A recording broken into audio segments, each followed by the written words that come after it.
प्रिय स्टूडेंट, हम सभी लोग आज फिर से भूगोल का मतलब भारत की स्थिति और आकार के बारे में अध्ययन करेंगे, जिसको विस्तार से मतलब हम लोगों ने कल पिछले क्लास में इस पर चर्चा किया था, कुछ चीज़ों को अध्ययन किया, लेकिन फिर से आज एक बार और उस पर अध्ययन करेंगे, जिसमें हम कल बता चुके थे कि भारत की स्थिति कैसी है, कहाँ से कहाँ तक विस्तार है, किस एंगल पे है, इसके बारे में तो हम लोगों ने चर्चा किया था। लेकिन एक बार फिर से उसका रिवीजन करेंगे, तब आगे उसमें बढ़ेंगे।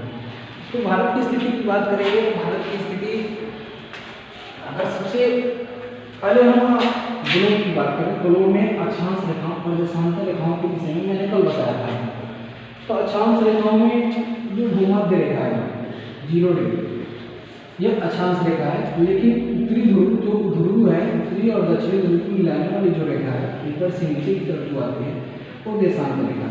इन्हीं दोनों रेखाओं के ऊपर भारत की स्थिति का मतलब इन्हीं दोनों रेखाओं के माध्यम से भारत की स्थिति के बारे में अध्ययन करते हैं। जैसे अब भारत की स्थिति क्या है, अगर अक्षांश रेखा की बात करें तो भारत की स्थिति को मैंने कल बताया था, भारत की स्थिति जो है 8 डिग्री 4 मिनट से चालू होता है और किधर से, भूमध्य रेखा से ऊपर, यानी भूमध्य रेखा से ऊपर, भूमध्य रेखा यही है, ये 0 डिग्री के भारत की स्थिति यहाँ से 8 डिग्री 4 मिनट से चालू होता है। 8 डिग्री 4 मिनट से चालू होकर ऊपर की तरफ बढ़ता है, तो यानी 8 डिग्री 4 मिनट से चालू होता है और सीधे ऊपर 37 डिग्री 6 मिनट तक ऊपर जाता है, यानी उत्तरी 8 डिग्री 4 मिनट उत्तर से 37 डिग्री 6 मिनट उत्तरी देशांतर तक यह इसका विस्तार होता है। यह हमारा देशांतर मतलब अक्षांशीय विस्तार है, अक्षांश तक विस्तार है। लेकिन दूसरा क्या है, देशांतर विस्तार की बात करें तो 68 डिग्री 7 मिनट, यानी 68 डिग्री 7 मिनट से चालू होता है और 97 डिग्री 25 मिनट तक जाता है। यह हमारा देशांतरीय विस्तार है। अब अक्षांश विस्तार क्यों कहते हैं, क्योंकि इसका जो निर्धारण होता है, इसका निर्धारण इधर से होता है। हम सभी जानते हैं कि एक ध्रुव को दूसरे ध्रुव से मिलाने वाली रेखा को हम क्या कहते हैं, देशांतर रेखा कहते हैं। लेकिन वहीं नीचे भूमध्य रेखा के मतलब समांतर चलने वाली रेखाओं को अक्षांश रेखा कहते हैं। तो अक्षांश रेखा का विस्तार कहाँ से कहाँ है, 8 डिग्री 4 मिनट से चालू होकर 37 डिग्री 6 मिनट तक जाता है और 68 डिग्री 7 मिनट से चालू होकर 97 डिग्री 25 मिनट तक देशांतरीय विस्तार होता है। उसके बाद अगर देशांतरीय विस्तार की बात करें तो मतलब भारत की बात करें, भारत की लंबाई जो ऊपर से उत्तर से दक्षिण तक 3214 किलोमीटर हमने बताया था कल इसका है, यानी उत्तर से दक्षिण तक, यानी जम्मू कश्मीर से लेकर कन्याकुमारी तक, जम्मू कश्मीर से लेकर कन्याकुमारी तक जो भारत की लंबाई है 3214 किलोमीटर। लेकिन वहीं गुजरात से लेकर अरुणाचल प्रदेश तक जो लंबाई है, यानी जो हमारा यानी गुजरात से लेके पश्चिमी जो हमारा देश है, गुजरात से लेके अरुणाचल प्रदेश तक जो लंबाई है भारत की वो 2933 किलोमीटर। कितना है, 2933 किलोमीटर। एक चीज़ और कल बताया था कि भारत को 2 तरह से मध्य करते हैं, एक स्थलीय सीमा का, दूसरा तटवर्ती सीमा।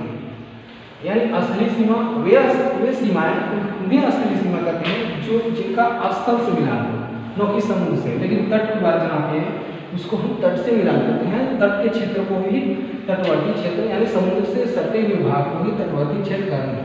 तो स्थलीय सीमा की जो लंबाई हमने बताया था कल, स्थलीय सीमा की लंबाई 15,200 किलोमीटर बताया था। यह चालू कहाँ से होता है, गुजरात के कुछ भाग से, गुजरात जहाँ समुद्र से मतलब नहीं टच करता है, समुद्र का जो बाहरी हिस्सा है यानी स्थल से मिलान करता है, वहाँ से लेके कहाँ तक, मिजोरम तक जो लंबाई है भारत की वह 15,200 किलोमीटर है। कितना है, 15,200 किलोमीटर। यह हमारा स्थलीय सीमा है। दूसरा है तटवर्ती सीमा। तटवर्ती सीमा यानी गुजरात से चलते गुजरात से लेके हम तमिलनाडु यानी कन्याकुमारी से होते हुए पश्चिम बंगाल तक जाएंगे, इसका 6100 किलोमीटर है। हमने कल मतलब इन चीज़ों पे कल चर्चा हो गया था। आज हम देखेंगे कि भारत के जो सीमा मतलब पड़ोसी देश है, भारत के जो पड़ोसी राष्ट्र है तथा सीमाएं, भारत का जो पड़ोसी राष्ट्र है, मतलब देश है, सबसे पहले हम पाकिस्तान की बात करते हैं, जो हमारे पश्चिम साइड में, यानी यहाँ आ सकते हैं गुजरात से ऊपर, गुजरात और जम्मू कश्मीर के बीच में जो क्षेत्र होता है पश्चिम साइड में पाकिस्तान, जो भारत और पाकिस्तान को अलग करने वाला जो सीमा होता है, जिसका नाम दिया गया है रेड क्लिफ रेखा। कौन सी रेखा? रेड क्लिफ रेखा के माध्यम से भारत और पाकिस्तान की सीमा का मतलब निर्धारण होता है। दूसरा है अफगानिस्तान। अफगानिस्तान का कुछ हिस्सा, भारत का कुछ हिस्सा अफगानिस्तान से भी टच करता है, जिसको हम डुरंड रेखा या डुरंड रेखा के माध्यम से उसका सीमा का निर्धारण होता है। किसका मतलब किस देश का? अफगानिस्तान और भारत का। इसके बाद आइए दूसरा है चीन। चीन हमारे नेपाल से, यानी हिमाचल प्रदेश, जम्मू कश्मीर से सटा हुआ राष्ट्र है। तो इसका सीमा का जो निर्धारण होता है ये मैकमोहन रेखा जो होती है, इसके द्वारा सीमा का निर्धारण होता है। उसके बाद आगे बढ़ते हैं, नेपाल है उत्तर साइड में। उसके बाद है भूटान। भूटान भी हमारा भारत का पड़ोसी राष्ट्र है। यह भी एक तरह से भारत से सबसे, जैसे बांग्लादेश है उसे भूटान भी भारत से मतलब सटा हुआ मतलब राष्ट्र है। लेकिन उसके बाद आता है म्यांमार है, उसके म्यांमार पर, लेकिन सबसे ज़्यादा भारत को मतलब सीमा का निर्धारण कर, भारत की सीमाओं से स्पर्श करने वाला जो देश है वो बांग्लादेश है। कौन सा है?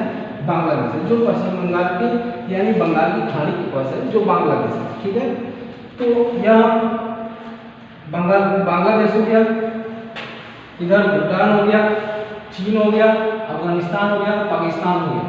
यानी यह दोनों की अगर स्थलीय सीमा की बात करें, स्थलीय सीमा पे ये मतलब जितने राष्ट्रों का नाम दिया गया है, मुख्यतः ये राष्ट्र ही हमारे भारत से ज़्यादा स्पर्श करते हैं। लेकिन सबसे ज़्यादा स्पर्श करने की बात आती है तो बांग्लादेश है।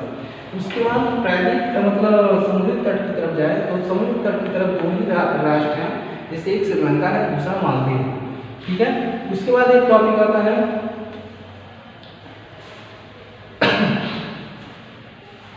पड़ोसी राष्ट्र है, तो उपमहाद्वीप अवस्थिति। भारतीय उपमहाद्वीप एशिया का सबसे बड़ा प्रायद्वीप है। अपने प्राकृतिक, जनसांख्यिक और आर्थिक विकास से विशिष्ट लक्षण के कारण इसे उपमहाद्वीप कहा जाता है।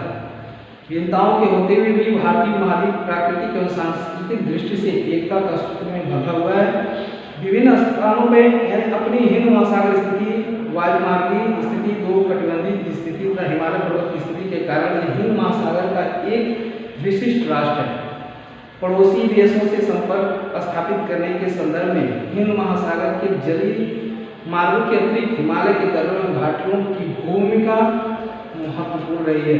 यानी अगर उपमहाद्वीप की बात करें तो भारत मतलब एक तरह से कहें सबसे बड़ा प्रायद्वीपीय क्षेत्र है एशिया महाद्वीप का, सबसे बड़ा प्रायद्वीपीय क्षेत्र। प्रायद्वीपीय क्षेत्र इसलिए कहते हैं क्योंकि भारत का जो निचला हिस्सा है दक्षिण, जहाँ से कर्क रेखा लगभग होकर गुजरती है, भारत की मध्य से लगभग बीचों बीच से कर्क रेखा होकर गुजरती है। कर्क रेखा के नीचे है तो वहाँ से प्रायद्वीप लगभग चालू हो जाता है। तो इन सब क्षेत्रों को प्रायद्वीप मतलब इसलिए कहते हैं क्योंकि पानी के तीनों ओर से घिरे हुए भूभाग को एक प्रायद्वीप कहा जाता है। तो यह प्रायद्वीप मतलब भारत का जो दक्षिणवर्ती राज्य है वो प्रायद्वीपीय राज्य है।